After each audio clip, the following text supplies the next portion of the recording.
Selamat sore teman-teman Gen Z dan Millennials, balik lagi sama gua nih Satria Permana di Locker Room. Kali ini kita kedatangan tamu spesial, masih menyambut euforia Timnas ya, euforia dari Timnas U16 yang kemarin masuk final dan sekarang nanti akan berlanjut di Piala AFF U19.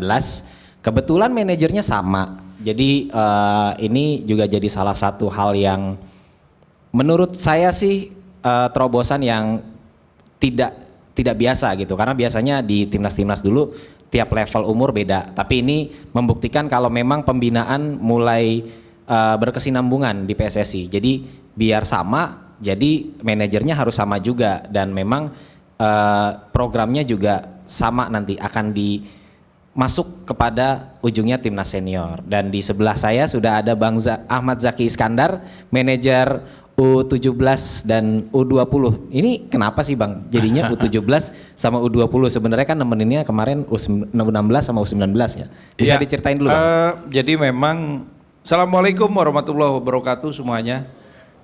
Mas Satria, jadi kalau ditanya sebetulnya kelompok umur ini, seleksi nasional itu selalu diadakan di kelompok umur U16 dan U19 yang nantinya dipersiapkan untuk U17 dan U20.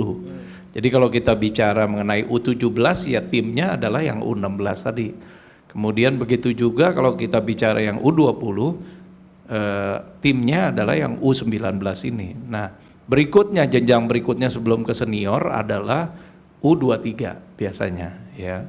Nah, ini ada satu masa di mana dari U16 atau U17 kemudian ke U20 atau U19 dan naik ke U23 sebelum menjadi senior murni. Di U16 dan U20 atau U19 ini adalah fase bagi atlet kita mengembangkan teknik, kemudian stamina, pengetahuan sepak bola dan juga tentang pemahaman game plan-nya. Jadi kenapa tadi sekarang ini dibagi dua, hanya ada dua manajer, senior dan U23 ada Pak Marji, dan U20 atau U19 dan U16 itu ada saya. Nah ini nanti juga kita akan berkesinambungan sampai nanti anak-anak ini menjelma menjadi atlet-atlet profesional yang sudah siap masuk ke baik itu U23 ataupun kelompok senior nanti. Oke, berarti intinya di sini pembinaan lah ya Bang ya? Masih dalam tahap pembinaan. Ya. Nah, sebagai manajer nih Bang, ya. Artinya kan jadi bapak asuh. Ini kan masih anak-anak remaja lah ya, belum ABG labil ibaratnya. Betul, gitu ya. masih sangat labil sekali. Apa sih Bang tantangannya Bang? Karena kan kalau ngomongin anak-anak U17 ke bawah, U16 ke bawah, ini mereka masih menemukan jati diri dan harus dibentuk gitu Bang. Iya, gitu. Betul. Nah, ini seperti apa nih Bang? Yang pertama tantangannya adalah bagaimana kita bisa memperluas spektrum seleksi sebetulnya. Ya, karena di kelompok umur U12 ataupun U15 ini di PSSI ataupun di ASKAP dan ASPROF itu tidak banyak kompetisi yang berjalan. Maka dari itu seleksinya langsung ke SSB ataupun turnamen-turnamen yang sudah berjalan beberapa waktu yang lalu. Seperti besok ada turnamen top score yang akan bergerak. Nah itu menjadi ajang tempat kita menseleksi calon-calon pemain yang nanti akan kita buka juga mulai dari seleksi 100 orang, 50 orang sampai ke taraf 30 orang untuk membentuk satu tim. Kesulitannya tadi selain emosinya masih labil, tentu saja skillnya juga perlu ditambah dan juga pengetahuan termasuk stamina. Nah sekarang ini ada lagi godaannya mental terhadap anak-anak. Begitu juga nanti di kelompok umur 19 atau U20. Sekarang ini terjadi perubahan yang cukup signifikan di mana gangguan itu bukan hanya dari kesehatan, teknik ataupun fisiknya, tapi juga dari mentalnya, termasuk dari sosial media dan juga ini dari pemberitaan. Gitu. Jadi kalau nggak kuat-kuat mentalnya ya keburu jadi star syndrome, keburu jadi superstar, merasa sudah besar, akhirnya layu sebelum berkembang. Ini berarti pesan buat teman-teman media jangan diangkat-angkat terus ya Bang ya? Iya, saya ada sedikit pengalaman kemarin ketika U20 atau U19 ini kita ikut sertakan di turnamen Toulon di Prancis. Di mana peserta yang lain 9 negara yang lain itu rata-rata pemain yang dibawa itu kalau enggak under 23, under 21. Jadi jauh satu bisa sampai 3 tahun di atas pemain-pemain kita yang rata-rata ketika hadir ke Toulon itu berusia 18 tahun 1 bulan. Belum lagi kita juga punya waktu untuk mengevaluasi pemain diaspora kita yang ada di Belanda waktu itu. Ada 6 orang tapi hanya 5 yang bisa kita pakai. Nah jadi tim yang terbentuk hanya 1 bulan di Jakarta, ditambah lagi 5 pemain dari Belanda di sana diikutsertakan di turnamen yang berisi pemain-pemain yang rata-rata umurnya 22 dan 21. Yang sudah terbentuk 1 tahun bahkan ada yang 2-3 tahun sebelumnya. Bahkan ada yang dipersiapkan untuk mengikuti Olimpiade Paris 2024. Ini adalah bagian dari membentuk dan membangun mental mereka. Di setiap pertandingan, padahal turnamen ini usianya udah 50 tahun. Banyak sekali pemain-pemain bintang ketika junior itu bermain di turnamen Toulon ini.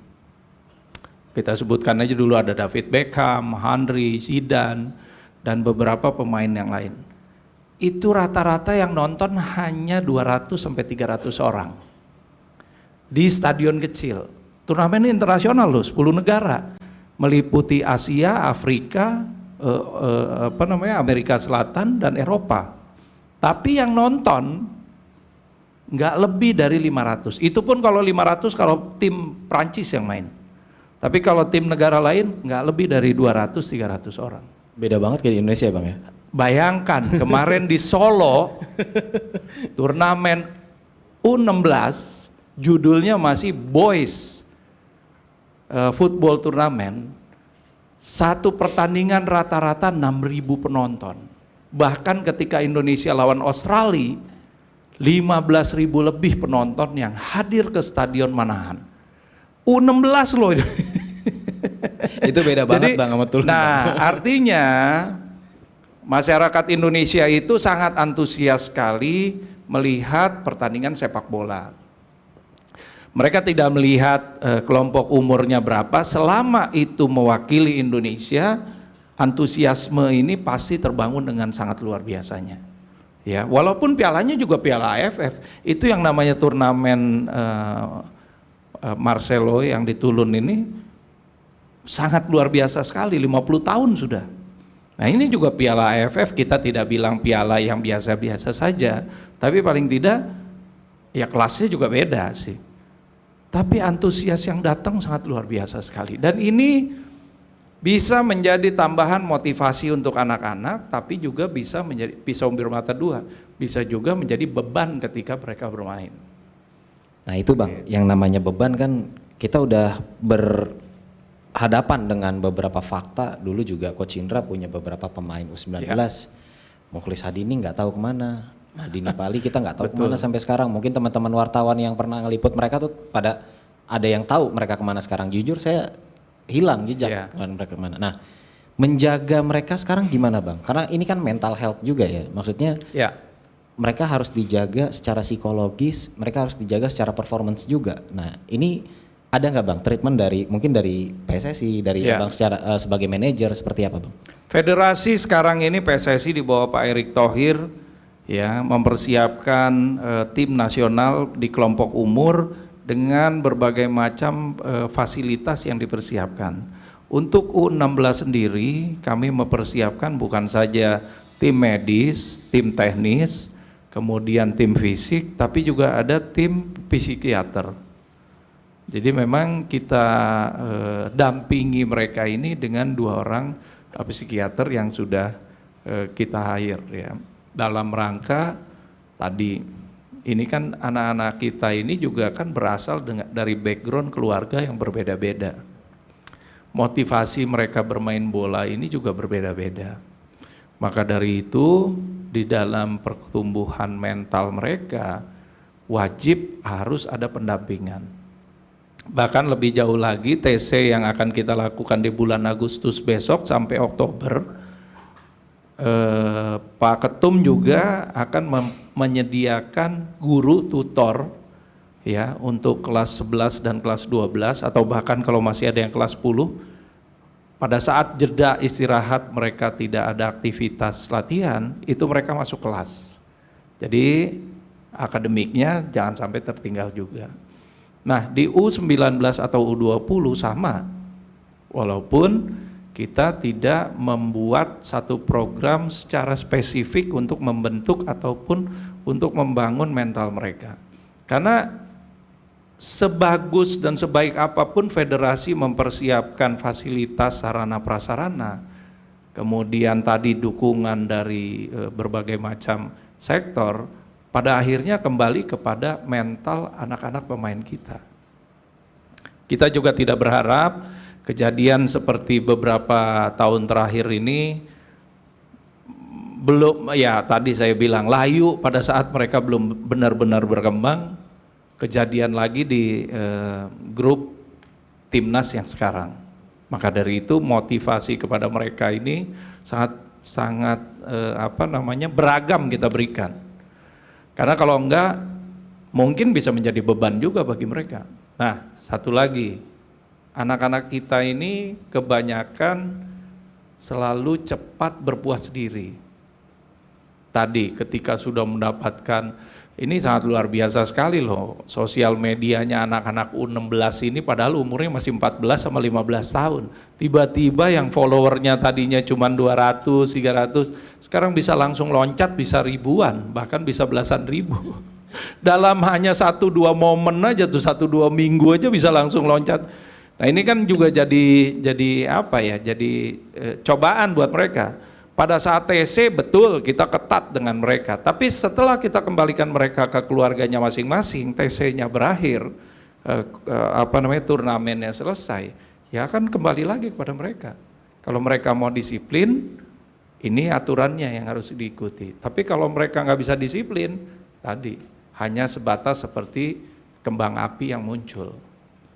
Nah, media sosial menarik tadi tuh Bang, sebenarnya Abang mention itu. Karena kan belakangan netizen itu maha benar ya Bang ya. Jadi main bagus dipuji, main jelek meskipun mereka masih usia dini, masyarakat tuh framingnya tuh masih menang dan juara gitu Bang. Nah ini gimana nih Bang, jagain mereka dari media sosial yang sebenarnya kalau menurut saya nih untuk pemain timnas itu memang harus dibatasi dan bisa menjadi toksik buat mereka. Betul. Memang komentar orang kita nggak bisa pernah duga dan kita nggak bisa batasi ya. Pola pikir masyarakat juga memang harus kita berikan pemahaman bahwa ini olahraga dan entertainment yang memang tidak serta-merta harus selalu menang. Mungkin tuh Argentina, tim yang sekarang masuk ke Copa America final, dulu U16-nya nggak pernah dapat medali apa-apa. Begitu juga mungkin timnya Spanyol yang masuk final Piala Eropa. Dulu waktu U16, U20-nya mungkin bukan siapa-siapa mereka. Tapi sekarang mereka menjadi satu timnas yang sangat kokoh. Nah, ini yang harus dipahami oleh masyarakat juga bahwa di setiap event olahraga itu sebetulnya bukan cuma sekedar kalah menang. Tapi bagaimana membangun jiwa sportivitas, membangun mental atlet kita yang kuat, dan membangun generasi muda yang punya daya juang yang sangat tinggi. Jangan kemudian dengan mudahnya justru kita menghabisi bibit-bibit yang kita punya ini dengan komentar-komentar yang tadi. Apalagi ya kalau sekarang ini sangat luar biasa sekali sosial medianya gitu ya. Kan kemarin ada yang kena kartu merah tuh lawan Australia. Betul. Saya udah wanti-wanti jangan buka sosial medianya. Tutup aja udah. Kalau perlu comment sectionnya mohon maaf dimatiin ya mendingan. Kalau mereka nggak bisa keluar dari dunia maya ya, tapi comment sectionnya dimatiin aja. Artinya ada kontrol dari manajemen Harus ada tim kontrol, iya. Itu Kita sangat ketat sekali kalau sekarang ini dengan terutama usia 16 ini ya. U16 dan U19 ini sangat ketat sekali. aturannya tertulis Bang. Tertulis Iya. dan mereka sudah dikasih tahu ya pas Sudah pertama dikasih masuk? tahu, iya. Oke. Berarti Tapi sekarang begitu pulang ke rumahnya ada aja tuh yang nge-vlog live tiap itu Bang, lagi kadang-kadang jalan sama pacarnya lah, apalah ya namanya anak muda, kita juga nggak bisa membatasi mereka. iya kadang kan kalau di camp ya, kalau di camp mungkin Iya. masih bisa kita kontrol, tapi kalau di luar ini Bang yang susah Kalau udah dikontrol. kembali lagi keluar susah. Artinya tanggung jawab masing-masing lah ya. Tanggung jawab masing-masing. Oke. Saya selalu mengingatkan mereka, saya selalu memberi contoh, ada 2 pemain sepak bola yang saat ini mungkin di masa akhir karir mereka, yaitu Ronaldo sama Lionel Messi. Cristiano Ronaldo dan Lionel Messi berasal dari hampir sama keluarga yang tidak selalu bahagia. Tapi yang satu ini, saya mohon maaf, saya selalu menganalogikannya, yang namanya Lionel Messi ini seperti Superman. Orang dari planet lain yang datang ke Indonesia. Bakatnya Lionel Messi itu mungkin dari sekian ratus juta pemain bola, setelah puluhan tahun baru ada selalu satu bakat yang seperti ini. Kalau kita zaman dulu bicaranya ada Maradona, sebelum Maradona ada Pele gitu ya. Zaman sekarang ada Lionel Messi. Dan yang namanya bakatnya Lionel Messi ini nggak bisa dibentuk, nggak bisa ditemukan. Iya memang udah anugerah dia. Walaupun sekarang Lionel Messi ini karena sudah punya keluarga, anak, dia makan coklat, dia jajan sembarangan, mungkin bisa makan fast food dengan anak-anaknya. Itulah Lionel Messi. Tetap dia punya sesuatu yang pemain lain tidak punya. Bagaimana dengan Cristiano Ronaldo? Cristiano Ronaldo saya analogikan adalah Batman. Orang asli dari bumi yang membangun kemampuannya dengan sendirinya ya, dibantu peralatan-peralatan teknologi yang kemudian dia menjadi pemain superstar. Kenapa? Karena Cristiano Ronaldo itu hidupnya sangat disiplin sekali. Dari mulai melek mata sampai tutup mata tidur itu rutinitasnya hampir sama. Nggak pernah kenal yang namanya soda, manis-manis, apalagi alkohol, termasuk makanannya semua dijaga. Dan pola latihan fisik dia ada ukurannya yang sangat luar biasa sekali. Jadi saya bilang kalau kamu bukannya Lionel Messi, bukannya Superman yang punya anugerah, kamu harusnya jadi kayak Ronaldo.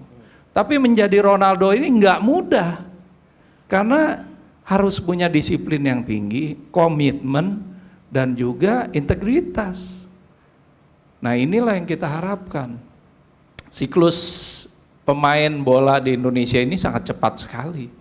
25 tahun itu udah selesai, 30 tahun itu udah dianggap uzur. Kalau di Eropa 27-28 adalah prime-nya. Tapi kalau kita prime-nya 22 sampai 25. Bayangkan. Nah itu kenapa tuh Bang? Ya itu tadi. Mentalnya. Ketika udah dapat kontrak tinggi, kontrak mahal dari klub-klub sepak bola ya sudah. Selesai. Punya rumah, punya istri, orang tua udah naik haji, udah beliin rumah buat orang tua, selesai, cukup hidupnya. Artinya ini tugas Abang juga sebenarnya ya, Ya, di timnas U16 dan U19. membentuk mental itu. Membentuk mental itu. Betul. Ya. Oke, menarik. Nah ini satu lagi yang menarik Bang sebenarnya, kalau tadi Abang bilang kan, kalau saya boleh simpulkan benang merahnya adalah proses sebenarnya. Dalam proses juga ada pembentukan tim ini, seleksi nih. Mungkin mau jadi salah satu meluruskan apa yang sudah pernah ada di berita sebelumnya tentang ucapan Hernando Ari soal pemain titipan. Oh, pemain titipan. Pemain titipan gitu. Jadi kan belakangan kan rame banget nih. Rame gitu. lagi. Rame lagi gitu kan. Nah, selama seleksi U16, U19, terutama nih yang apalagi U19 mau Piala AFF nih. Kalau sekarang tuh prosesnya gimana sih Bang? Apa memang belakangan nih U16 nih ada yang kemarin kalau nggak salah ada anaknya Darius, terus Ya. ada beberapa juga anak exco gitu kan. Nah ini mereka memang diberi kesempatan karena kualitas atau seperti apa nih Bang? Oke. Kalau kita bicara U16 ini hampir sedikit sekali parameter untuk melakukan seleksinya karena turnamennya sedikit ya. Kemudian kita tergantung kepada aktivitas dan kegiatan dari SSB-nya masing-masing. Maka dari itu seleksinya memang kita masih boleh saya katakan tidak seluruh Indonesia kita bisa lihat kemampuan anak-anak U16. Tapi kalau U20 atau U19 rata-rata biasanya mereka sudah berasal dari akademi sepak bola ataupun klub-klub yang sudah ada di Indonesia. Dan ada turnamen atau kejuaraan yang relatif lebih banyak untuk kita melakukan seleksi. Nah, kegiatan melakukan seleksi ini kita buka seluas-luasnya bagi seluruh potensi atlet ataupun pemain-pemain bola Indonesia yang ada di Indonesia maupun yang ada di luar. Maka dari itu kemarin ya mungkin ada anak-anaknya selebriti, anak-anaknya petinggi, pejabat, semua kita berikan kesempatan untuk melakukan seleksi. Tapi pada akhirnya yang menentukan lolos atau tidaknya mereka menjadi tim nasional adalah tim seleksinya sendiri. Dan percayalah tim seleksi sekarang ini jauh lebih lebih punya integritas lah, punya parameter yang sudah diset, sudah dirancang oleh Sinteyong untuk melakukan berbagai macam proses filtrasi kepada para pemain yang ikut seleksi tadi. Jadi ya sebetulnya kalau mereka juga anaknya pejabat, kalau memang jago, skillnya masuk, kemudian pemahaman bolanya juga tinggi dan masuk ke dalam skema permainannya pelatih, ya pasti diikut sertakan menjadi timnas. Artinya memang kalau kemarin itu ya ujung-ujungnya kan tersingkir juga ya Bang ya, dicoret juga ya. Bukan berarti mereka tidak punya harapan lagi menjadi pemain. Itu bisa aja nanti setelah mereka kembali ke akademinya, setelah mereka kembali ke SSB-nya, setelah mereka kembali ke klubnya, mereka bisa membangun tadi kekurangan-kekurangan tadi dan melengkapi entah itu skillnya, stamina-nya, pengetahuannya gitu ya. Tiba-tiba kemudian mereka menjadi pemain yang komplit. Nah itu kan pasti ada seleksi lagi nanti. Betul. Entah itu U20 atau U23. Dan ini masih terbuka panjang dan lebar luas sekali buat mereka, terutama anak-anak U16 ya, untuk melakukan peningkatan dari kemampuan masing-masing. Oke. Bang, terdekat Ya. kan U16 mau ini ya, kualifikasi juga. Ya. Paling dekat banget ini AFF U19. AFF U19. Ada target khusus gak sih Bang? Kalau Abang kan dari tadi ngomongnya proses ya. Ya. Artinya nggak kalau saya menyimpulkannya nggak melulu juara gitu. Nah, Ya. cuma di AFF U16 kemarin mungkin masuk final dan kalah dari Australia, itu menurut saya juga sudah pencapaian yang oke gitu. Nah, untuk U19 gimana Bang? Kalau U19 memang target kita masuk ke 4 besar terlebih dahulu. Target kita masuk ke 4 besar dan kita juga ingin mengetahui perkembangan dari tim yang sudah terseleksi ini ya. Kemarin itu pun pulang dari Tulun kita panggil lagi beberapa pemain untuk mengikuti seleksi kembali ke ajang AFF yang tahun ini nih U19. Jadi walaupun kita pasang target di 4 besar, ya kita ingin mereka menampilkan sesuatu kemampuan yang terbaik mereka, termasuk kepada Coach Indranya juga. Gitu.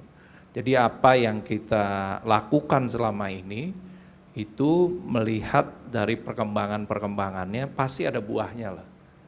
Ya, dari cara bermain dan lain sebagainya. Mungkin ada teman-teman yang nonton kemarin di pertandingan di Tulun. Ya kan? Tulun ini memang benar-benar baru semua. Yang di Jakarta baru kumpul kurang lebih 1-2 bulan, belum lagi yang diaspora yang datang dari Belanda kemarin. Baru ketemu di Como, Itali. Baru mungkin cuma 1 minggu latihan, habis itu masuk ke turnamen. Ya memang hasilnya ya seperti itu. Belum lagi lawan kita yang memang umurnya di atas dan lebih solid gitu ya. Tapi apapun ceritanya, ini adalah satu proses pertumbuhan dan perkembangan dari atlet kita. Nah tadi setelah lihat proses tersebut, kita sudah punya tim baku, barulah kita berikan mereka target untuk setiap event kejuaraan yang diikuti. Itu masuknya berarti level senior ya? Kalau U20, U23 pun kita berikan target. Oh sudah mulai berikan target. Iya. Artinya U19 nggak dibebanin dulu lah ya. Oke. Ini menarik juga sih sebenarnya kayak gitu. Jadi mungkin mereka akan lebih main lepas ya Bang ya dengan seperti itu. Mudah-mudahan Gitu. seperti itu ya. Oke. Nah, yang jadi pertanyaan juga nih yang masih saya sangat menggelitik di otak gitu. Ini soal diaspora sebenarnya. Kan kalau sekarang mungkin teman-teman lagi ramai masif pemberitaan soal pemain diaspora di level senior kan banyak. Ya. Nah, sekarang juga udah mulai di U16 sama U19. Saya awalin dulu buat teman-teman media seperti apa. Tapi dari saya juga, sebenarnya saya juga bertanya-tanya, kenapa diperlukan gitu Bang untuk level usia dini? Apakah pemain kita kurang atau seperti apa gitu Bang? Tadi kan dari awal saya bilang kita membuka seluas-luasnya kesempatan untuk masing-masing pemain atau individu atlet sepak bola untuk ikut serta dalam proses seleksi tadi. Ya. Termasuk juga diaspora tadi, karena kita bermain di Prancis ya kita buka informasi beberapa bulan sebelumnya, oke, ada nggak anak-anak keturunan yang mau ikut seleksi di timnas Indonesia. Nah dapatlah kan ada beberapa nama, sebetulnya ada 8 nama kalau nggak salah yang sudah didaftarkan di list 40 nama kemarin, tapi yang hadir hanya 5. Ada 3 lagi belum sempat karena ada yang sekolah dan lain sebagainya. Kemudian ada 1 yang datang terakhir, yang kemudian kita terima juga untuk kita lakukan seleksi. Belum tentu dari 6 yang masuk ini semuanya diterima juga sama coach, sama tim pelatih. Kan kita lihat kemampuan dia juga, ya, lihat skill dia juga. Nah, setelah kita lihat, baru ada beberapa nama yang potensi yang mungkin nanti akan dilakukan proses selanjutnya untuk menjadikan mereka warga negara Indonesia yang sempurna. Kalau sekarang saya sebutkan nggak sempurna karena orang tuanya mungkin bapaknya orang Indonesia, ibunya orang warga negara asing tapi tinggal di luar. Bapaknya punya permanen residen di sana, paling sering seperti itu. Atau bahkan bapak ibunya walaupun keturunan Indonesia sudah menjadi warga negara asing. Nah ini kan masih banyak proses berikutnya. Begitu juga di U20 atau U19. Kita buka seluas-luasnya untuk aset-aset kita yang punya potensi yang berada di luar negeri. Bukan berarti kita mengabaikan potensi pemain lokal, enggak. Tapi semua diberikan kesempatan. Karena sepak bola ini adalah permainan 11 lawan 11. Bukan individu. Maka dari itu kita berikan kesempatan seluas-luasnya bagi pemain-pemain lokal maupun diaspora yang ada di luar. Tuh. Menarik sih kalau kayak gitu. Berarti semua punya kesempatan. Semua punya kesempatan. Nah, oke, diskusinya mungkin banyak yang mancing pertanyaan nih Bang nih. Jadi saya mau buka diskusi di sini. Silakan. Teman-teman media kalau ada yang mau nanya tinggal angkat tangan, nanti kita akan ke situ. Oke, Jenal. Duluan. Ini dari Akurat nih Bang nih. Itu tuh. Saya sambil minum ya. Sini nih. Tuh, yang pakai topi. Ini mantan ketua PSSI Pers Bang. Yang baru saja lengser kemarin ya. Ketuanya juga ada di sini tuh. Assalamualaikum warahmatullahi wabarakatuh. Selamat sore Pak.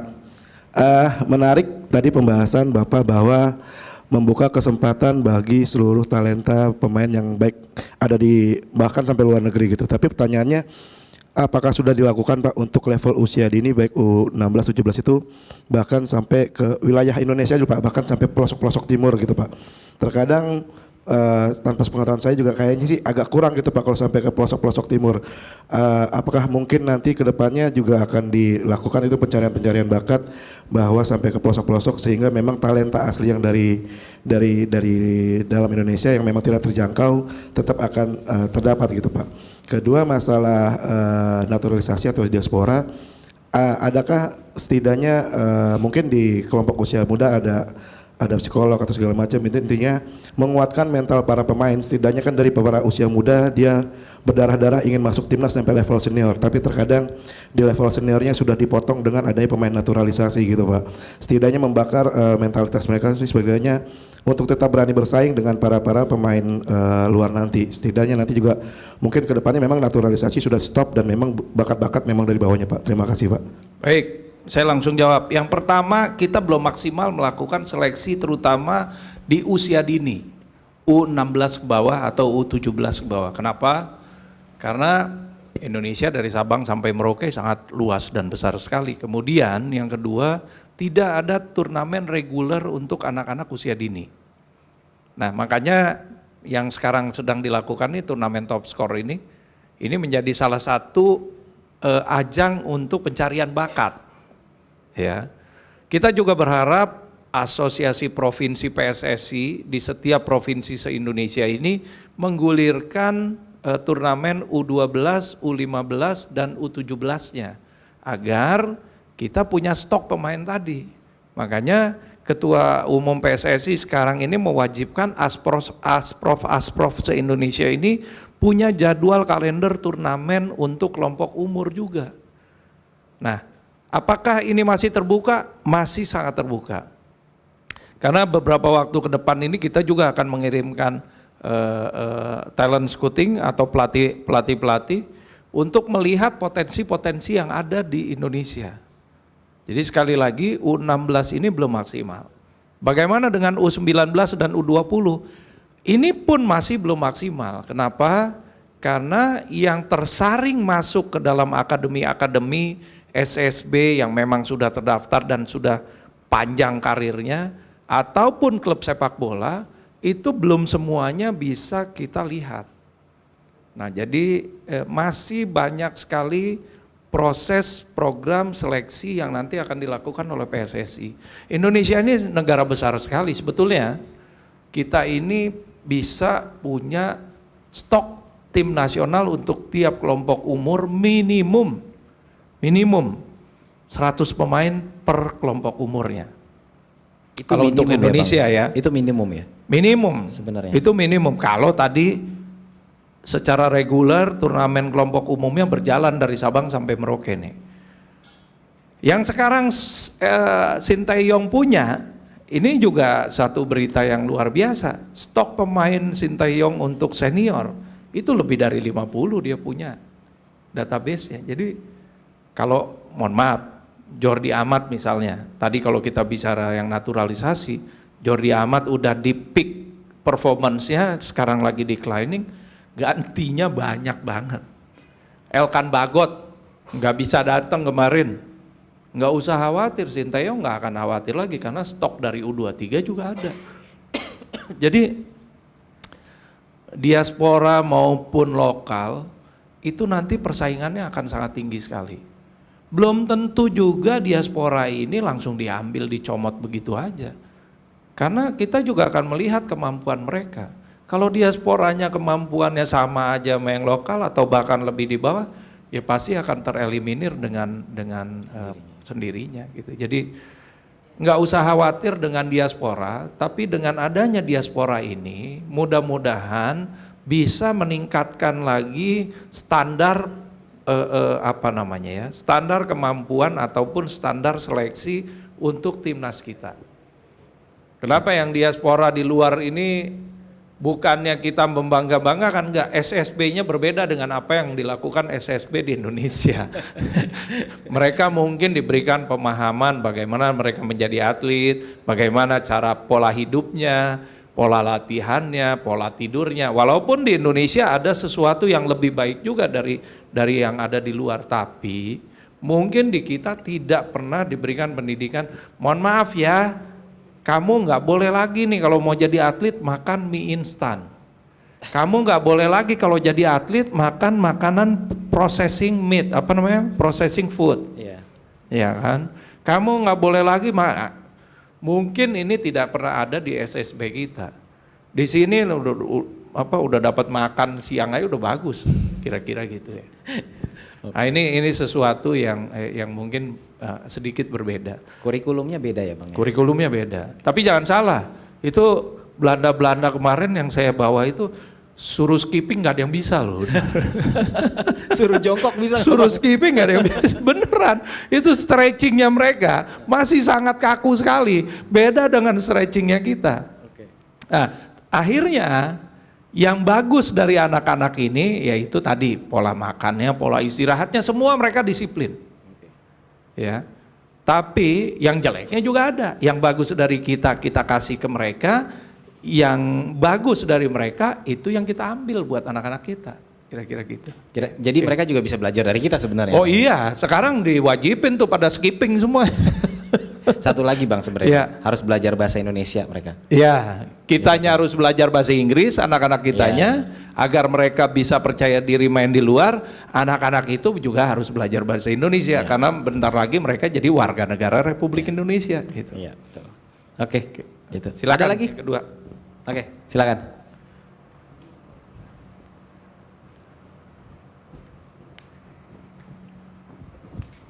Ya Mas, izin perkenalkan nama saya Ariel Wiranata.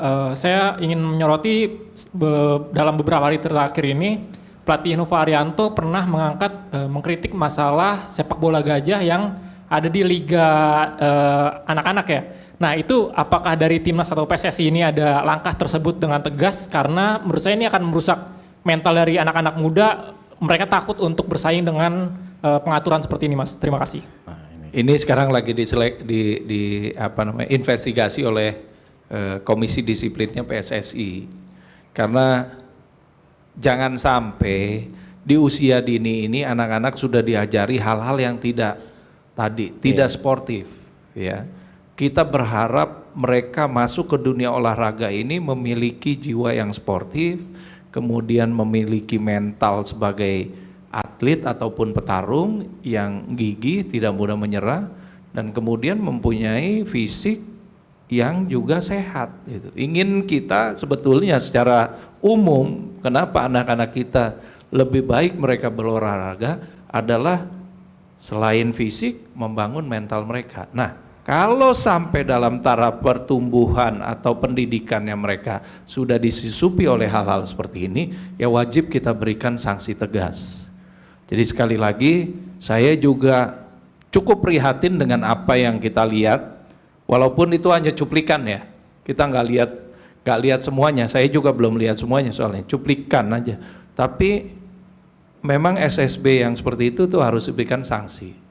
Nggak boleh lagi ada hal-hal yang tadi merugikan nanti ke depan pertumbuhan mental atlet-atlet kita. Jadi saya setuju dengan Nova untuk mengkritik, dan saya setuju sekarang tim PSSI sedang melakukan investigasi terhadap kejadian tersebut. Dan setuju juga kalau kita berikan sanksi kepada Asprof atau penyelenggaranya, bahkan ke klubnya sendiri. Tapi pemainnya nggak salah kan Bang? Kalau pemain kan nungguin instruksi pelatihnya. Iya. Maksudnya mereka kan juga dalam usia seperti itu kan.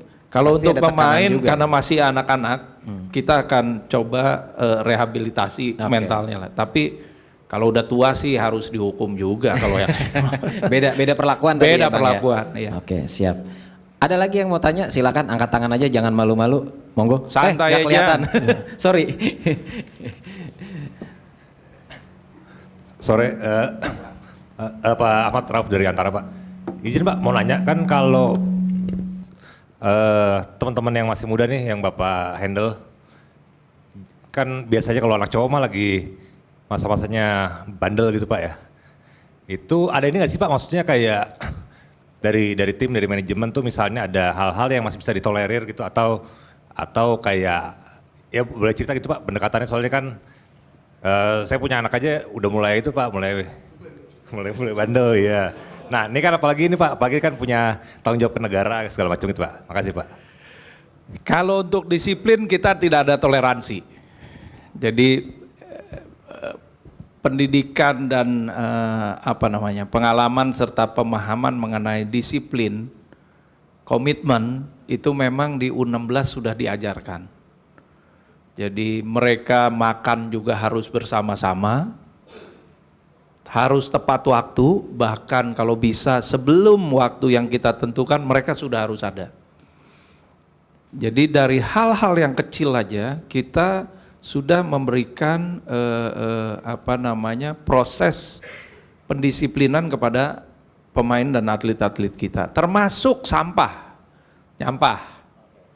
Jadi habis pertandingan itu anak-anak dibiasakan dan diwajibkan ikut membantu memberesi sampah-sampah bekas tempat minumnya atau kan ada minuman suplemen dan lain sebagainya, atau ada kulit-kulit buah yang mereka itu wajib mereka bersihkan. Jadi hal-hal kecil pun kita perhatikan gitu. Maka dari itu untuk disiplin kita sudah memberikan pendidikan ataupun pemahaman tidak ada toleransi. Nah ini yang nanti juga akan diterapkan oleh Coach Sinteyong di usia U23 dan senior. Maka dari itu Sinteyong begitu ada yang sekali dia melanggar aturan, selesai itu dicoret. Banyak sekali kan kalau sekarang kalau kita lihat yang senior ini berganti itu banyak sekali. Dan mereka yang tidak bisa mengikuti pola latihan di dalam program training camp kita, ya sudah akan dikembalikan. Nah ini mungkin akan menjadi sesuatu yang baru bagi generasi muda para atlet-atlet pemain bola Indonesia. Jadi kalau untuk disiplin hampir tidak ada toleransi. Kecuali kalau sekolah. Nah ini beda lagi nih. Jam latihan, ada jam ujian. Kalau kita di U16, U19 kalau masih ada yang umur 17 gitu, ya kita kasih dispensasi mereka untuk ikut lebih dahulu ujiannya daripada training campnya. Itu dia. Oke. Menjawab? Oke. Ada lagi? Silakan. Ya, selamat sore untuk Bang Satria dan Bang Jaki. Saya Taufani dari Skor ID. Jadi dari judulnya menata masa depan Timnas Indonesia berarti kan ada kesinambungan dari level muda ke senior. Untuk Bang Zaki sendiri dari tim yang dipegang itu, apa ada komunikasi dengan tingkatan yang di atasnya U23 atau senior itu? Mungkin ada komunikasi dengan Pak Marji gitu, atau bahkan mungkin dari Sintayong ada komunikasi khusus seperti misalnya harus begini, ada permintaan gitu. Gimana sih Pak? Itu aja. Terima kasih. Ada pasti baik dari tim manajerial maupun dari tim kepelatihan. Jadi kalau untuk teknis kepelatihan apa semua itu sebetulnya basicnya dari yang Sinteyong sudah desain beberapa waktu yang lalu ketika Sinteyong itu pegang dari tim U17 sampai ke timnas senior. Dan itu sekarang masih menjadi pondasi baku bagi tim pelatihan kita. Kemudian apakah dari tim manajerial juga sama. Kami selalu berkomunikasi terutama juga dengan Direktur Teknik dan juga Exco PSSI untuk pembinaan usia dini. Nah ini semua dalam rangka tadi pembinaan berjenjang yang kita siapkan nanti untuk timnas senior. Toh aset-asetnya sama. Aset-asetnya adalah anak-anak yang bermain maupun yang tidak bermain di dalam timnas U16, 17 ataupun U19, U20. Apakah ada lagi aset di luar sana? Pasti ada. Pasti ada dan itu akan nanti terseleksi dengan secara natural karena dikembalikan kepada individunya masing-masing. Apakah mereka mau berkembang atau mereka hanya cukup puas dengan posisi mereka sekarang. Jadi kita juga harapkan kepada atlet-atlet kita ini kalau punya kesempatan bermain di luar, ambil kesempatan itu sebaik-baiknya. Karena ilmu yang kita dapatkan di luar walaupun menjadi cadangan itu pasti berbeda dengan apa yang ada di Indonesia. Tidak merendahkan apa yang terjadi di Indonesia, tidak, tapi paling tidak mereka punya wawasan lain terhadap liga di Asia, liga di Eropa, atau bahkan di liga di Amerika Latin, di benua yang lain. Nah, wawasan ini sangat dibutuhkan untuk pemain-pemain kita di masa yang akan datang. Apalagi biasanya nih Bang ya, melanjut Ya. dari pertanyaan Tovani tadi, biasanya dari U19 tuh ada yang dipromosin langsung ke senior. Nah ini selalu ada komunikasi seperti itu Bang? Ada Gitu. beberapa yang memang sudah kita, ataupun yang dari senior udah U19, yang ini udah masukin ke U23, sudah. Artinya kan ada pos lagi yang nanti akan kita Harus diisi seleksi ya, untuk Bang, ya? mengisi itu. Ya. Oke, Itu seperti itu. lebih bagus lagi. Makanya sekarang tim seniornya Sinteyong itu stoknya sangat banyak sekali, karena U23 yang kemarin kita punya itu sudah beberapa pemain itu udah siap masuk ke timnas senior. Jadi bridgingnya udah ada ya Bang ya? Bridgingnya udah ada, dan sekarang ini lebih tatanannya itu lebih konkret. Siap. Oke. Silakan. Pak Ketum. Ketua Umum PSSI Pers. Paling atas sendiri soalnya. Silakan Fik. Izin Pak Jaki, Abang Satria. Taufik dari Jawa Pos, Pak. Pak, kita beberapa tahun lalu kan sama-sama tahu kalau timnas U19 itu kan punya generasi Evan Dimas, Pak ya. Ada Putu Gede dan segenerasinya gitu loh, Pak. Tapi sayangnya di generasi itu juga ada yang masih muda tapi karir sudah redup, Pak. Bahkan ada juga yang udah nggak jadi main bola gitu. Nah, bagaimana cara Pak Zaki menjaga itu, Pak, supaya mereka ketika masuk level senior masih tetap bisa berkembang gitu, Pak. Apalagi kan sekarang regulasi Liga 1 kan ada 8 asing, Pak. Artinya kan semakin sedikit kesempatan pemain lokal buat masuk line up itu, Pak. Izin, Pak. Baik, terima kasih. Jadi memang menjaga itu memberikan mereka motivasi. Motivasinya bisa macam-macam, bukan sekarang ini money oriented ini udah kita, kalau bisa kita kurangi, bukan lagi money oriented ya. Jadi nggak selalu menang dikasih bonus, juara dikasih ini, nggak. Jadi udah masuk ke timnas saja lo harusnya udah alhamdulillah gitu, karena punya lambang Garuda di dada. Ini lambang Garuda di klub harganya juga bisa, value-nya bisa luar biasa. Nah, ini juga yang membuat banyak pemain kita ini mudah sekali merasa puas dan merasa cukup. Akhirnya tidak mau mengembangkan diri dan meningkatkan kemampuannya lagi, karena mohon maaf ya, pada saat eranya Evan Dimas lagi tinggi-tingginya, klub-klub itu udah kontraknya udah luar biasa, bos. Udah lebih dari kayak pemain asing. Nah, ketika mereka udah mendapatkan kontrak besar di dalam negeri, di Indonesia, udah masuk ke zona nyaman. Begitu mereka udah masuk zona nyaman, ya sudah terbuai. Ketika mereka udah terbuai, nggak punya motivasi lagi, selesai. Nah ini yang terjadi. Nah bagaimana dengan anak-anak muda ini? Motivasi tadi yang selalu saya berikan. Makanya tadi ada cerita mengenai Cristiano Ronaldo dan Lionel Messi, Batman dengan Superman. Kamu mau pengen jadi apa? Kalau kamu cuman Batman ya, kamu tiap tahun harus ningkatin performa kamu. Karena kalau enggak, besok Batman sama si buta dari gua hantu aja kalah loh bilang. Padahal si buta dari gua hantu cuman pakai tongkat doang. Sama Iya, satu Sama lagi Kliwon. Gundala Putra Petir apa segala macam. Istilahnya seperti itulah. Ya, jangan kamu kira kamu ini adalah Lionel Messi. Lionel Messi itu dari sekian ratus juta pemain bola dia baru ada satu. Jadi jangan pernah berpikiran kalian ini adalah Lionel Messi yang kamu nggak usah ngapa-ngapain, kamu punya bakat bisa bermain bola seperti Lionel Messi. Maka dari itu salah satu motivasinya. Motivasi berikutnya memang kita ini sekarang berharap anak-anak ini punya pendidikan. Background pendidikan ini bisa diraih kalau mereka punya komitmen. Di dunia sepak bola ini agak sedikit berbeda dengan bola basket nih. Bola basket itu jauh lebih advance kalau menurut saya. Kenapa? Karena di bola basket ini banyak sekali atlet-atlet basket yang bermain untuk menuntaskan kualifikasi akademiknya. Mereka berlomba mengejar beasiswa full di universitas-universitas yang menyediakan fasilitas untuk para atlet Indonesia. Nah, mental inilah yang kita ingin bangun kepada atlet-atlet pemain bola. Jangan sampai atlet-atlet pemain bola ini, mohon maaf tadi, bahkan ada yang jadi tenaga security, nggak nyampe.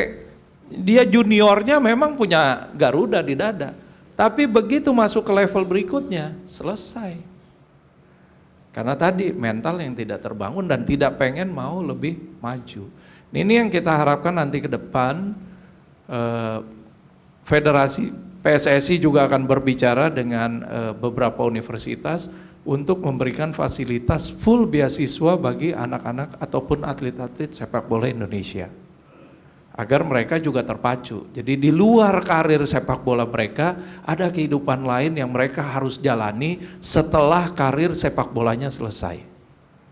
Kan banyak juga teman-teman atlet sepak bola yang jadi wartawan, jadi presenter, bahkan jadi model, ya. Jadi komentator sekarang banyak. Komentator banyak, ya. Ataupun dari ya kan makanya siklus pemain kita 25, 27 udah selesai. What next? Nah ini jangan sampai kemudian sudah jadi atlet nasional, sudah diberikan apresiasi dan lain sebagainya, akhirnya mereka hidup terkatung-katung. Ini yang tidak kita inginkan. Banyak sekali cerita itu di luar sana, ya. Mohon maaf, salah satu mantan kiper nasional yang kemudian jadi ngaco juga kan ada. Ataupun jadi striker nasional terus yang jadi ya yang terjerat kasus dan lain sebagainya. Nah ini yang tidak kita harapkan.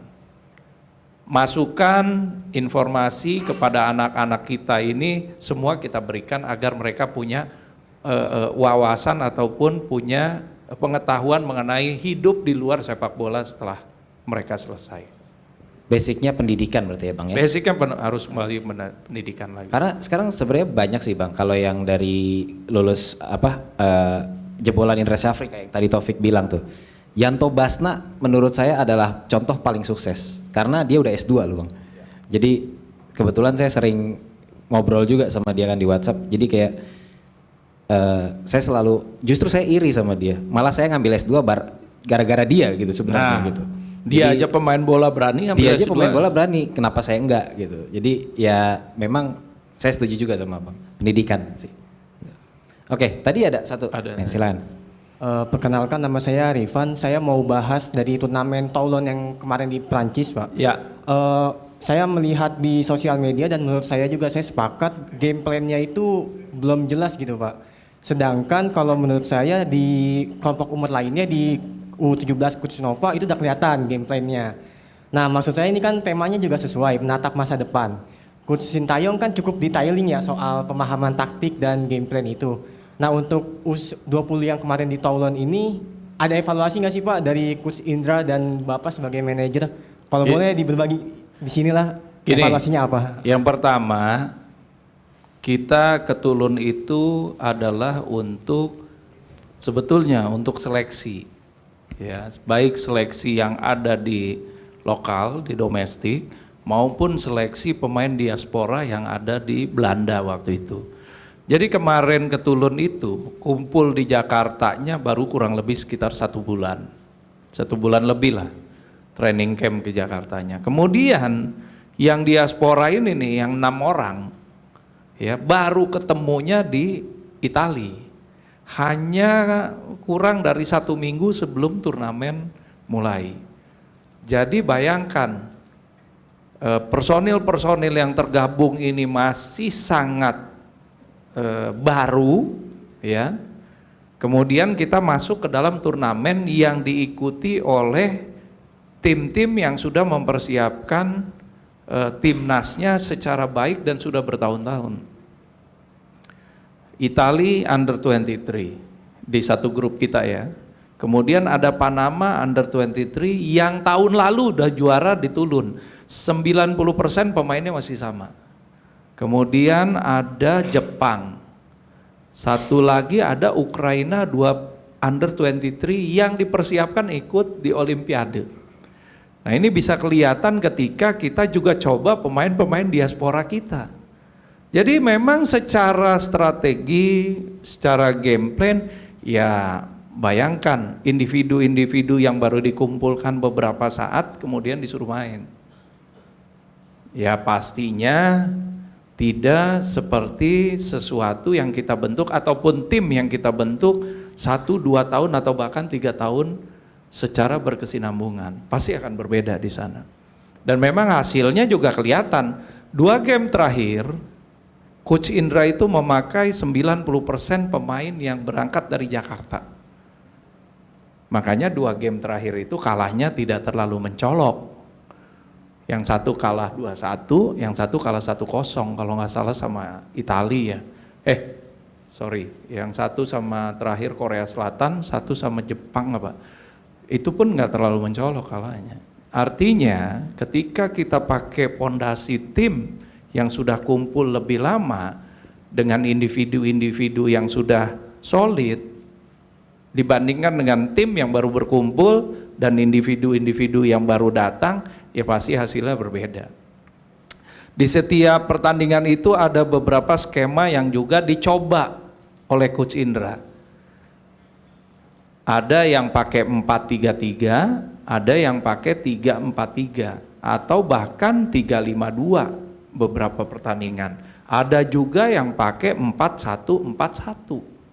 Nah, skema permainan ini dicoba disesuaikan dengan pemain yang ada dan pemahaman mereka. Maka dari itu terlihat masih sedikit acak-acakan di sana. Tapi mudah-mudahan di AFF ini, karena sebagian besar pemain yang di AFF ini hanya 1 diaspora yang ikut kemarin, Jens Reven aja. Sisanya semua pemain yang ada di sini yang memang sudah ikut di dalam program Timnas U19 atau U20 ini yang hampir lebih dari 1 tahun. Jadi mudah-mudahan kalau yang AFF ini target keempat besar kita bisa kita capai. Berbeda dengan apa yang ditulun. Nah, tulun tahun depan tentu saja dengan pondasi yang sudah ada sekarang. Kita jauh lebih siap lagi kita mengikuti tulun di tahun depan. Itu ya, kalau kata netizen sih ya apa aja deh, udah nggak apa-apa deh. Komentar orang mana bisa kita stop ya kan, mana bisa kita atur-atur lagi. Ya sudah kita terima padanya aja gitu. Yang penting kita berikan informasi bahwa tim ini adalah tim baru sebetulnya. Masih. Satu pertanyaan terakhir Bang, mungkin Boleh. Bang. Mbak Wina, nih senior nih. Senior saya ini kalau Mbak Wina nih. Silakan Mbak. Assalamualaikum, saya Wina dari Pikiran Rakyat. Mungkin Pak Jaki mau bertanya bahwa kita tahu bahwa usia muda itu peta kekuatan selalu dinamis gitu. Tidak ada yang pasti. Tapi kalau negara lain itu kan kita bisa ngeliat ya dari usia muda itu potensinya seberapa besar sih dia bisa mencapai di nanti senior gitu. Sementara kita ini dari U16 lah, U19 kita belum bisa ada gambaran nih nanti sebenarnya setelah itu bagaimana mereka gitu kan. Terus kedua, masalah dulu kan kalau saya tidak salah, koreksi kalau saya salah, ada rencana bahwa para pemain timnas U19 ya kalau nggak salah atau U20 akan dikumpulkan di satu klub, khususnya Liga 1 ya. Kemudian saya nggak tahu itu rencananya apakah tetap akan berjalan atau seperti apa. Karena kan sebenarnya yang dibutuhkan oleh para pemain muda ini adalah jam terbang. Sementara di klub kita tahu bahwa regulasinya adalah cuma 45 menit minimal 1 pemain U19. Dan namanya kompetisi, klub tentu tidak ingin bukannya tidak mau melakukan pembinaan, tapi mereka mesti sudah mengeluarkan duit banyak, tentunya ingin menang gitu. Sponsor masuk kan seperti itu kan perhitungannya. Ya, rencananya seperti itu apakah akan berlanjut atau seperti apa Pak? Itu aja, makasih. Baik, terima kasih Mbak Wina. Yang pertama, sebetulnya di luar ini juga gini, federasi memberikan sarana fasilitas yang sangat luar biasa. Tapi pada akhirnya kembali kepada individu pemainnya masing-masing. Jadi cerita mengenai di luar, belum tentu juga yang di U16, U20-nya bagus bisa menjadi pemain terkenal. Contoh kecil aja deh, ada pemain Persis kemarin namanya Mesidoro. Itu di juniornya Argentina, dibilangnya dia penerusnya Messi. Bukan masalah namanya sama. Kemampuannya pada saat dia junior hampir sama Lionel Messi. Oh iya. Tapi end up-nya yang Lionel Messi end up-nya bisa di Barcelona, di mana-mana, ini end up-nya di Persis Solo kira-kira gitu loh. Messi Doro. Artinya iya itu sih Messi Doro jadi Messi Ndoro gitu kan. Nah, artinya pada akhirnya dikembalikan kepada individu pemain masing-masing. Sebaik dan sebagus apapun fasilitas yang dipersiapkan oleh federasi itu adalah sesuatu yang harus dimanfaatkan oleh atlet kita untuk mengembangkan diri. Apakah yang tersingkir di seleksi kemarin nggak bisa diundang lagi? Pasti bisa diundang lagi. Beberapa pemain itu terus diundang lagi walaupun kemudian ada yang kepake, ada yang tersingkir juga. Begitu juga apakah kalau udah masuk tim inti saya nggak akan bisa dicoret jadi immortal player buat timnas? Nggak juga. Sinteyong nggak peduli dan Sinteyong mengajarkan hal tersebut kepada pelatih-pelatih yang lain termasuk Nova. Dia juga nggak peduli kalau kemampuannya udah turun ya sudah ganti. Kalau kamu mau tetap berada di timnas, ini program yang disiapkan. Disiplin ngikutin itu. Nah, berikutnya masalah klub nih. Bagaimana jam terbang anak-anak kita, adik-adik kita? Oke, klub kemarin memberikan LIB, PT LIB itu pemain asing, kuota pemain asing 6 yang bisa main di pitch secara bersamaan. Berarti 6 yang main, kemudian ditambah 1 under 22 malah, ya, selama 45 menit, dan yang senior cuma punya 4 pos pemain nih. Ini challenge-nya sangat luar biasa sekali, bukan cuma buat pemain senior kita, tapi juga pemain junior kita. Nah, klub melihat ini sebetulnya adalah tantangan. Karena di satu sisi mereka harus bertahan di Liga 1, di sisi yang lain mereka harus diwajibkan membina aset-aset muda kita. Ini sebetulnya kalau klubnya benar, punya akademi, punya sekolah, kalaupun enggak dia punya SSB binaan, sebetulnya nggak usah khawatir, stoknya pasti banyak. Cuma problemnya klub di kita ini banyak yang ngambilnya akhirnya instan aja. Kerjasamalah sama akademi ini, ambillah pemainnya. Nah ini ya, kalau klubnya punya akademi sendiri, dia pasti akan pede dengan pemain binaan yang sudah dia didik. Dan dia akan pasti pakai itu. Lebih murah, ya. Kemudian dia tahu karakternya daripada dia harus ambil lagi pemain yang lain. Dan dia pasti akan berikan kesempatan. Contohnya Persija banyak sekali tuh pemain junior yang bisa main. Walaupun sama Jackmanianya dihajar habis-habisan, dibilang nggak punya duit lah, apa segala macam gitu kan. Tapi konsisten Persija itu menggunakan atlet-atlet atau potensi-potensi lokal yang binaannya agar menjadi pemain besar. Di kita ada Donitri U19 yang sudah biasa main juga di Liga 1 dan ada beberapa pemain.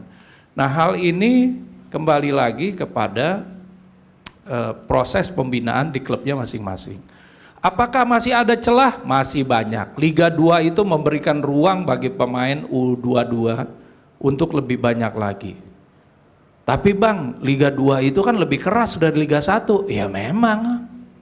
Tempaannya memang harus begitu. Lu mau jadi pemain bagus, ya harus lebih keras lagi. Kerjanya lebih keras, kompetisinya lebih keras, baru jadi pemain bagus. Kalau enggak, kapan mau jadi pemain bagusnya? Iya kan? Kira-kira seperti itu Mbak. Jadi ya mudah-mudahan metode yang dipersiapkan oleh federasi ini bisa paling tidak memberikan standar kualitas pemain yang diharapkan untuk atlet-atlet lokal kita. Oke. Mungkin yang terakhir tuh ada, iya, jangan sampai nggak nanya. Wah, nggak kelihatan Bang dari sini Bang. Iya, ketutupan tiang soalnya. Terakhir deh. 4:30 udah. Iya. Sore Pak, Ya. saya Tino Satrio dari IDN Times. Ya, Ini Tuan. hanya Pak, di U19 atau U20 ini jelang Piala AFF tekanannya besar ya Pak, karena U16 berhasil walaupun peringkat ketiga, dan U23 dan senior prestasinya bagus. Sementara U20 ini udah mulai banyak nih kritik-kritik dari netizen apalagi setelah kalah dengan tim PON. Nah itu gimana Pak cara mengatasinya Pak? Terima kasih Pak. Baik, ini bagian dari ujian mental pemain juga sama Coach Indra, tapi saya pikir mereka sudah biasa. Nah, ini masalah tim PON kemarin dengan Sumut, saya juga nonton sebetulnya. Jadi yang diganti oleh Coach Indra itu beberapa pemain dan rotasinya cukup banyak. Dan kesalahan ketika gol itu memang kesalahan elementer ya, kesalahan dasar sebetulnya. Yang kipernya meleng lah, kasih operan tanggung gitu kan, termasuk defendernya yang meleng lah gol pertama. Ini sebetulnya kesalahan elementer yang mudah-mudahan menjadi pelajaran buat pemain-pemain kita agar di AFF nanti di turnamen yang sebetulnya mereka tidak boleh lagi melakukan hal-hal seperti itu. Hanya tadi netizen kita ini kan nggak paham nih, ini uji coba lah, ini proses seleksi lah, pokoknya setiap udah main tim nasional lambang Garuda di dada, lu kudu menang terus. ini juga jadi apa namanya ya? Jadi beban Bang. Jadi beban Iya, juga jadi buat beban. pemain. Makanya tadi saya bilang udah deh, sosial medianya dibatasi dan jangan terlalu euforia dengan apa yang ada di sosial media. Ini anak-anak kita ini masih berkembang. Saya pernah punya pengalaman sebetulnya berharga sekali pada saat jadi asisten manajer U23 yang ke Asian Games Doha tahun 2006. Untungnya belum ada sosial media di situ. Kenapa? Karena kita 6 bulan TC di Belanda. Di bawah tim kepelatihan KNVB yang dipunggawai oleh namanya Fofo de Haan. Fofo de Haan ini pelatih khusus untuk junior yang melahirkan banyak pemain internasional Belanda waktu itu. Bayangin sekelas Fofo de Haan aja nggak sanggup ngurusin anak-anak Indonesia, coba. Itu kalau ada sosial media zaman itu mati aja udah tim itu. Kenapa? Karena udah 6 bulan di Belanda, waktu uji cobanya bagus, begitu masuk ke pertandingan sesungguhnya di Asian Games Doha 2006, game pertama kalah 6-0, kartu merah 2 biji. Game kedua nggak ada perubahan, 6-0 lagi kalau nggak salah, kartu merah lagi 2 biji. Bayangin. Terakhir ketemu Singapura kita berharap dia menang, masih juga 1-1, coba. Mules nggak waktu itu? Untung aja nggak ada sosial media. Kalau ada sosial media nggak usah pemain, kayaknya gue juga kejang-kejang gitu waktu itu. Belum apa-apa kan, belum ada live live score juga kan, website internet waktu itu belum terlalu inilah. Setiap saat ditelepon ketua umum PSSI Pak Nurdin Halid waktu itu stres kita. Gimana babak pertama? Siap Tum. Mudah-mudahan hari ini bagus, siap Tum. Hasilnya berapa? 3-0 Tum. Hah? Kartu merah lagi Tum 1. Hah? Coba. Ya udah Jaki, berdoa aja. Babak kedua nggak lebih banyak lagi, siap Tum. Begitu belum habis babak kedua, telepon udah kerangkring lulu. Sementara posisi udah 6-0, kartu merah 2. Gimana laporan sama Ketum? Hah? Itu aja kita udah wah luar biasa. Untung nggak ada sosial media. Dan dari program tersebut yang kemudian bertahan menjadi pemain pemain di Liga 1 itu hanya beberapa.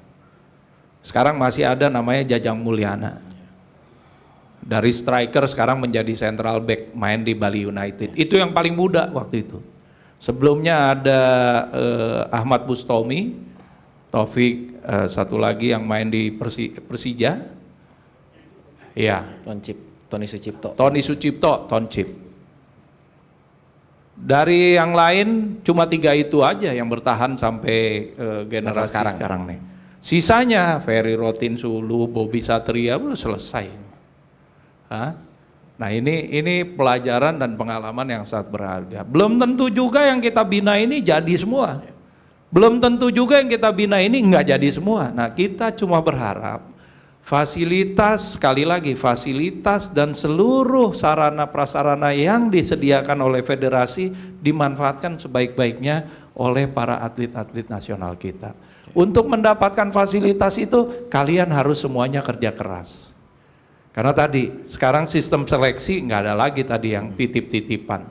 Tapi kalau individu ini walaupun dia anaknya selebriti, anaknya exco atau anaknya pejabat di daerah, bahkan pejabat di Jakarta, kalau memang dia punya skill yang mumpuni, ya pasti dia masuk. Bukan melalui embel-embel fasilitas titipan tadi.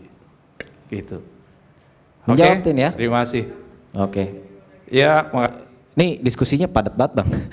Dari tadi Iya, banyak. Bang. Udah lewat. Luar biasa. Udah lewat durasi. Dan insight-nya thank you banget nih Bang. Insight-nya benar-benar padat dan mudah-mudahan jadi salah satu cakrawala baru, sudut pandang baru buat Masih. teman-teman dan publik juga gitu. Sebelum saya akhiri, saya minta dukungannya untuk timnas U19 kita di AFF besok nih di Surabaya. Tanggal 17 mulai. Tanggal 17 sampai tanggal 29. Mudah-mudahan kita masuk ke final. Ya. Amin. Walaupun ada yang sebagian besar bilang piala kaleng-kaleng gitu. Alah udahlah. Yang Tapi senior aja juga belum juara Bang. Makanya. Yang penting kita bagaimana caranya anak-anak ataupun atlet-atlet kita ini punya potensi dan berkembang sesuai dengan apa yang kita harapkan. Siap. Sih.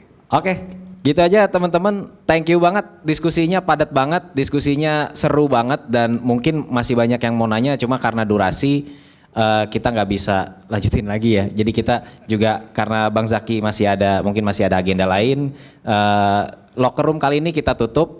Terima kasih atas perhatiannya. Assalamualaikum warahmatullahi wabarakatuh. Selamat sore, salam olahraga. Jaya.